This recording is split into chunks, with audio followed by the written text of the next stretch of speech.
Queria que você abrisse Tiago 4, no 7, que diz assim: portanto, submetam-se a Deus, resistam ao diabo e ele fugirá de vocês. Você pode dar uma glória a Deus por isso? Aproxime-se de Deus e ele se aproximará de vocês. Lavem as mãos, pecadores, purifiquem o coração. Vocês que têm ainda a mente dividida, que haja lágrimas, lamentação e profundo pesar, que haja choro em vez de riso e tristeza em vez de alegria. Humilhe-se diante do Senhor e Ele vos exaltará. A estação que nós estamos vivendo hoje como igreja de Cristo, quando digo isso, não falo como Abba Pai. Abba Pai é só uma denominação. Como tantas outras denominações, quando eu me refiro à igreja de Cristo, eu me refiro à igreja de Jesus, que ela não está dividida em denominações, mas ela é a igreja. Eu gosto de dizer que essa estrutura aqui é a treliça da videira. Você acha que tem vida nesse púlpito? Se eu fizer assim, ele vai dizer, ai, não. A estrutura está aqui para nos servir, não tem vida nela, mas tem vida em você. Você é a videira do Senhor Jesus. E quando eu falo como igreja de Cristo, você que está aqui, o Senhor está te convidando nessa noite para um tempo de renúncia. Chegou o dia do prumo do Senhor descer aqui hoje, e o Senhor vai fazer você analisar algumas coisas que você tem vivido e vai trazer algumas mudanças muito importantes. Eu preciso liberar isso. Se prepare para ter mudanças drásticas em relacionamentos, aonde você mora, a forma que você tem vivido, e mudanças significativas dentro de você. Agora é a hora. É por isso que está muito desconfortável. É porque Deus está falando, eu quero e preciso que você entre no lugar de renúncia. Agora deixa eu fazer uma pergunta aqui. Quantas pessoas aqui o Senhor já tem te pedido coisas e você estava pensando que era coisa da sua cabeça? Eu queria que você levantasse a mão. Meu Deus. Não é. Eu queria deixar alguns segredos para a gente viver esse tempo aqui que nós estamos vivendo. Não tenha medo de renunciar. E a primeira coisa que eu quero dizer para você, submeta-se a Deus. Muitas de nós vieram de lares onde a gente foi ferido numa questão muito interessante, na nossa autoridade e liderança. Quem aqui é mãe de mais um filho, vai saber que tem filhos que são totalmente diferentes quando eles lidam na questão da obediência e da liderança. Por exemplo, uma das minhas filhas é muito pronta em obedecer, chorava, a outra questiona, né? Um é mais fácil, o outro é mais difícil, o outro questiona, o outro vai levar tudo no teu limite. Mas é da nossa casa que nós vamos construir a questão da sujeição e da submissão. É por isso que quando você ensina o seu filho a te obedecer, você está ensinando o seu filho a obedecer a Deus, a obedecer depois os professores, a ser uma pessoa que está debaixo de uma liderança, e ele é um liderado saudável. Ele não causa problemas. Porque eu não sei se você já conheceu pessoas que têm um perfil desafiador, aquele perfil de toda hora, aonde ele está, ele tem que criar uma contenda e uma confusão, porque ele só se sente confortável com briga. Então, se todo mundo gosta de roxo, ele vai gostar do azul. Mas não é porque ele gosta do azul, é porque ele gosta de contrariar. Tem gente que não é a questão que é realmente, não, o azul é minha cor. Não, é porque ele gosta de ser o diferente, porque é a forma que ele tem de chamar atenção. A gente vê muito isso. Então nós, muitas vezes na nossa família de origem, nós sofremos porque nós não tivemos uma liderança saudável, mas uma liderança abusiva. Muitas vezes uma liderança que não soube trazer para nós com saúde, não soube nos direcionar. Ontem eu conversando com uma irmã aqui da casa, ela falando para mim que ela escreveu uma carta para as filhas, ela tem 2 filhas. E ela escreveu uma carta para as filhas, dizendo tudo que ela gostaria de ter ouvido quando ela era mais nova, ensinando as filhas, olha, honre os seus sogros. Quando acontecer isso, você faz isso. Ela fez uma carta, ela deixou, está escrita lá para elas. Porque eu não quero que elas cresçam sem entender isso. Uma liderança saudável. Mas quantas de nós, como essa própria irmã me falou, eu não tive, a minha mãe não me ensinou. Então quantas de nós temos problemas de sujeição? E aí a gente vai casar e vai ter problema de sujeição dentro do casamento. Porque a filha que você é dentro da casa do seu pai fala muito da esposa que você vai ser para o seu marido. Está muito ligado. Quer ver uma coisa? Quem aqui tem irmão? Não irmã, irmão. Que irmã você foi para o seu irmão? Fala muito da esposa que você está sendo hoje. Tem gente rindo. Deus já me curou, gente, porque eu já fiz coisa com meus irmãos. Eu sou a mais velha, abaixo de mim tem 2.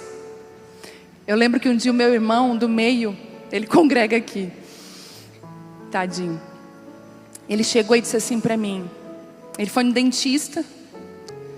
Aí ele assim, mana, a mãe não estava em casa ainda, minha mãe estava trabalhando. Mana, fui no dentista, ele falou que eu vou ter que fazer canal num dente. Gente, eu acho que ele tinha 8 anos, 10 anos, sei lá, pequenininho, ou sei lá, 11. Aí eu falei, o quê? Canal. Ele falou a palavra canal. Falou porque, meu Deus do céu, a mãe não vai aguentar isso. Aí ele, o que foi? Tu não sabe o que é canal? Ele falou, não. Qual dente que tu vai fazer o canal? Aí ele apontou lá atrás. Meu Deus, se fosse o da frente. Aí ele assim, por quê? Eu falei, tu não sabe o canal? Ele pega um alicate. Ele vai arrancar todos os teus dentes. Todos, um por um. E ele vai pegar aquele que está lá atrás e vai puxar para frente. Porque como que ele vai fazer o canal lá atrás? E tu vai ficar com um dente na frente. Esse menino, meu Deus, me ajuda. Fugiu do dentista a vida inteira e eu não desmenti. Quando ele tinha 17 anos, ele queria me pegar. Aí, gente, eu precisei ser curada pelo Senhor. Aprontava com meus irmãos. Mas a gente é ali no berço da família que a gente vai ter as nossas primeiras experiências de irmão, de sujeição. E aqui está falando uma coisa tão interessante. Se submeta a Deus. Mas muitas de nós têm dificuldade de submeter a Deus. Já vou até te explicar por quê. A gente gosta de Deus e de Jesus até quando Ele concorda com a gente. Depois que Ele discorda da gente, a gente começa a dizer, ah, mas não é bem assim, é muita religiosidade isso. Uma vez eu estava lá na minha sala, em 2011, estava lá na minha sala orando. Eu te amo, Jesus, na minha vida. Senhor, nada nessa terra, nada nessa terra preenche meu coração, Senhor. Tu é a minha vida. E gente, a graça de Deus veio. Eu chorava, eu me ajoelhava e eu dizia, eu te amo, Senhor, eu te amo. Então doa todo o teu guarda-roupa. Comecei a secar as lágrimas, isso é coisa do diabo. E o Senhor, não, é eu mesmo que estou falando. Eu quero tornar o teu amor tão puro, mais puro como o ouro. Deixa eu provar o teu amor. Aquela noite, eu doei todo o meu guarda-roupa. Eu chamei o Telmo, eu falei, ô Telmo, o Senhor falou para mim, se o Senhor te falou, minha filha, doa. Aí eu falei, pois é, mas eu vou ficar só com 2 peças e não pensa que eu vou te dar coisa amanhã. Ele assim. E eu doei todo o meu guarda-roupa aquela vez. Deus, foi uma dos primeiros contatos que eu tive com a renúncia. A renúncia é uma chave poderosa. E o Senhor está falando para mim e para você, e você se sujeita a mim. Quando você quer muito uma coisa, você pergunta para mim e Deus responde. E o que você faz quando Deus responde? Porque aqui diz um segredo, se submetam a Deus. Sujeição é o Espírito Santo. E Ele fugirá de vocês. E aqui diz, aproximem-se de Deus. E Ele vai se aproximar de você. Eu quero deixar essa palavra para você que tem dificuldade de ter tempo com Deus. Você que se sente distante de Deus. Você se aproxima dEle e Ele vai se aproximar de você. Mas existe uma mesa que o Senhor quer que a gente se assente nesses dias. O Senhor tem falado muito para mim sobre mesa, sobre lugares, e eu vejo uma movimentação de Deus, uma mudança de lugares, de acessos. Sabe, gente, eu tenho temor de falar, mas eu vou falar. Quando a gente diz assim, aquela pessoa tem credencial para entrar, o que eu estou dizendo? Ela tem autoridade. Ou quando eu digo assim, aquela pessoa tem crédito para comprar, é porque ela tem o quê? Ela tem o dinheiro, ela tem crédito, tem credencial.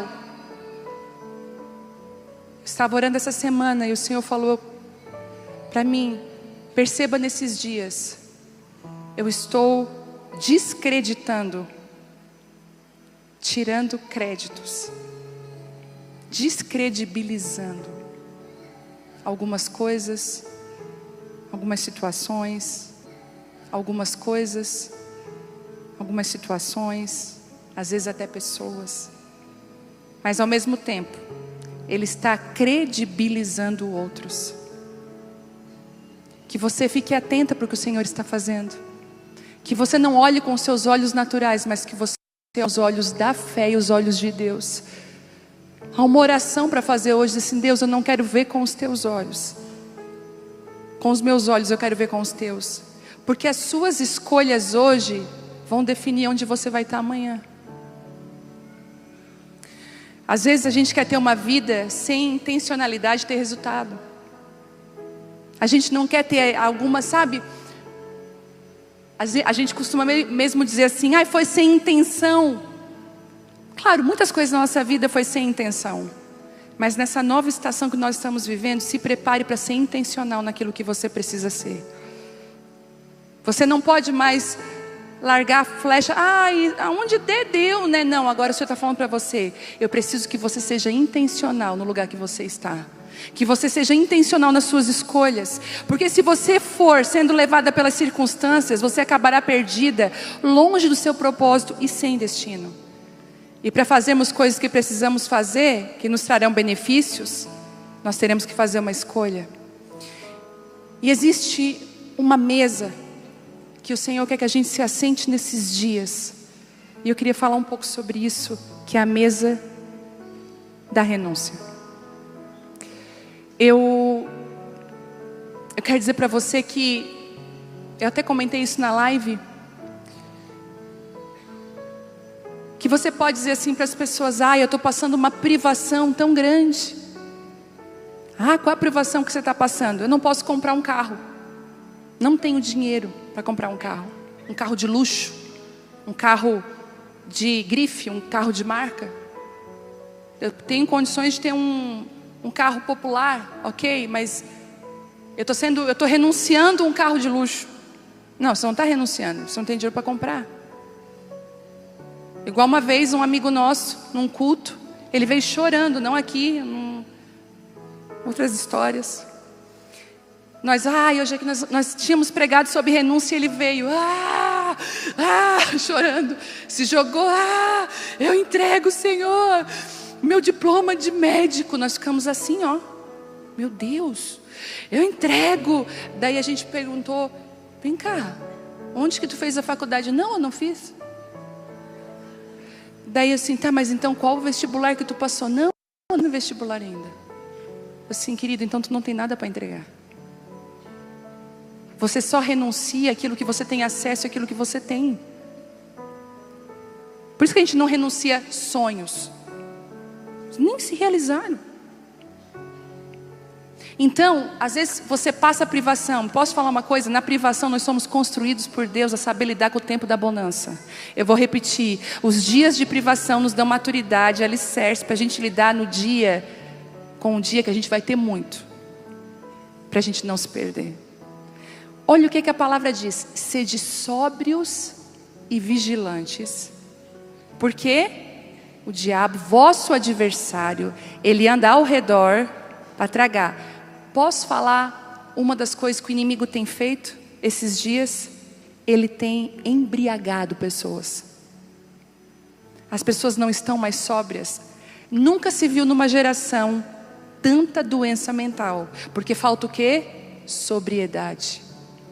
Então ele nos enche de trabalho para nos deixar doente, e a gente não tem mais sobriedade. Sabe o que que tira a sobriedade? Embriaguez. Eu estava falando sobre uma mulher que ela usava drogas antes de conhecer o Senhor. Ela usou várias drogas.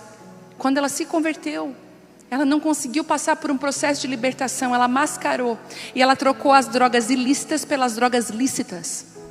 E ela se drogava, ia na farmácia e comprava remédio sem necessidade, se drogava para se dopar. Perdeu o quê? Sobriedade. Quando você não tem mais sobriedade, você é um alvo do inimigo. Cuidado com a embriaguez desses dias. Sabe o que significa embriaguez? Excessos. E o Senhor está falando para mim e para você: cuidado com os excessos. Por isso que às vezes é mais fácil a gente estar numa religião que diz o que pode e o que não pode. É mais fácil. Um código de regras que você segue. Me diz o que eu posso e o que eu não posso. É mais fácil do que você andar em equilíbrio. O Senhor está falando comigo, com você: cuidado com os excessos, porque essa é a porta que o inimigo tem tragado a muitos e descredibilizado pessoas. Cuidado. Cuidado. A mesa da renúncia tem o poder de estabelecer sobre você autoridade e revelação jamais vista. Em Daniel 1:8 diz assim: Daniel, porém, decidiu não se contaminar com a comida e o vinho que o rei lhes tinha dado. Pediu permissão ao chefe dos oficiais para não comer esses alimentos, a fim de não se contaminar. Nós estamos vivendo esse dia aqui. Muitas de nós vão precisar dizer obrigada pelo convite, mas me dá permissão para não me assentar a essa mesa. Mas as pessoas iam olhar para Daniel e dizer: Daniel, olha que oportunidade de network, cara. Quem se assenta na mesa de Nabucodonosor é só gente escolhida a dedo. É gente do alto nível. Posso te falar uma coisa? Deus vai mudar a sua percepção a respeito das pessoas e do sucesso desse mundo. Ainda Jesus falando na última ceia com os discípulos, Ele disse assim: olha, entre vocês não vai ser assim. Não olhem para quem está aí no sucesso, porque eu escolho aqueles que estão perto de mim, os pequenos. Às vezes a gente, escute isso, às vezes as pessoas querem buscar crédito através de outras. E posso te dar um conselho? Se Deus não te credibiliza, não é o homem que vai trazer crédito sobre você.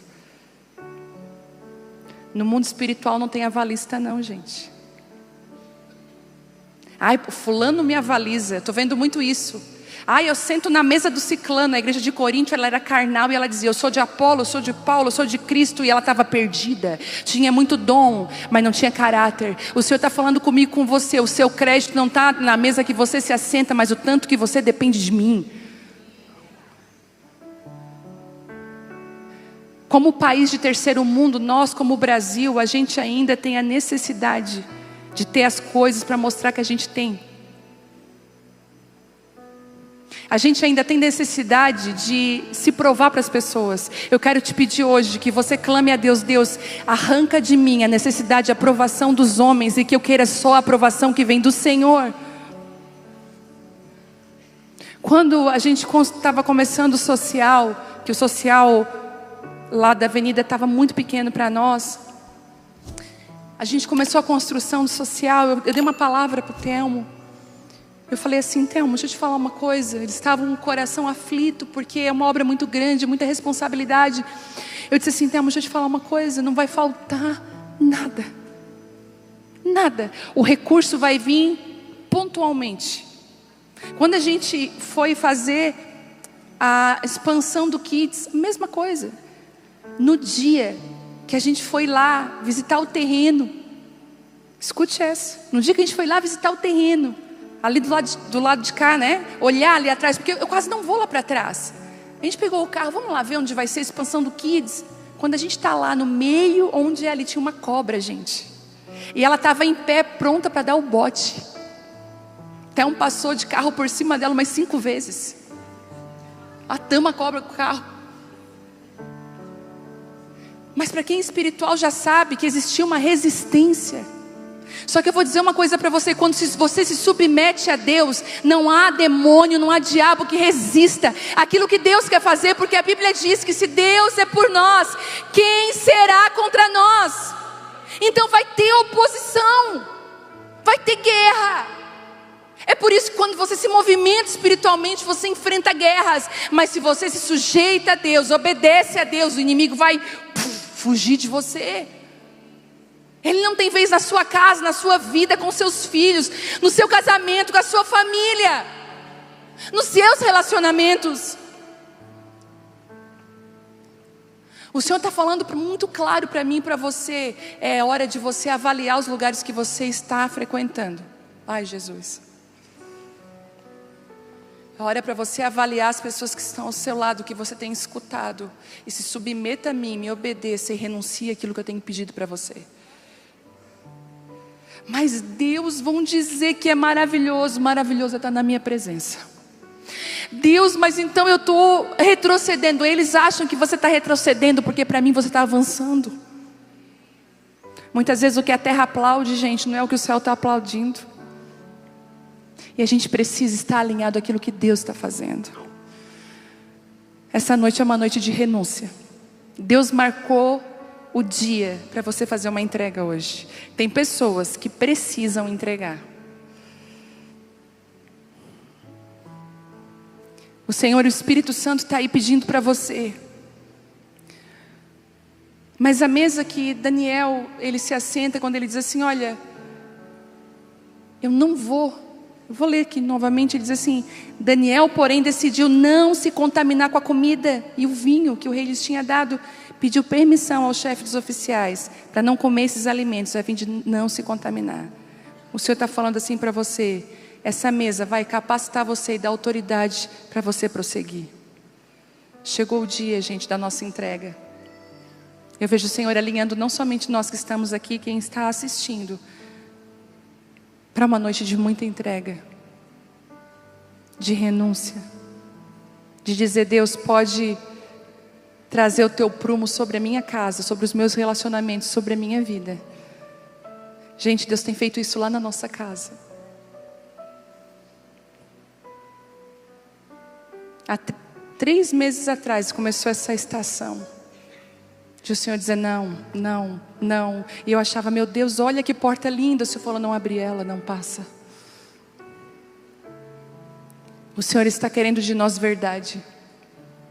Ele vai confiar coisas preciosas nas nossas mãos. Ele precisa de um coração puro, um coração que não se vende. Hoje você diz que você não se vende, mas lá na frente, quando você não pode comprar o carro que eu falei, é privação. Mas quando você tem recurso e você não compra por obediência, isso é renúncia. Eu não estou falando de renunciar à balada, de renunciar a coisas que você sabe. A mentira, o roubo, o dinheiro desonesto, não pagar imposto, a fofoca, a falcatrua, picaretagem. Não estou falando disso. Eu estou falando de renunciar a coisas permitidas, mas que não combinam para você nessa estação, e o seu Deus ao qual você se submete está pedindo para você. A Bíblia fala de pecado e embaraço. Fala de aparência do mal. E o Senhor está fazendo um pedido hoje para mim e para você: o quanto que eu tenho de você.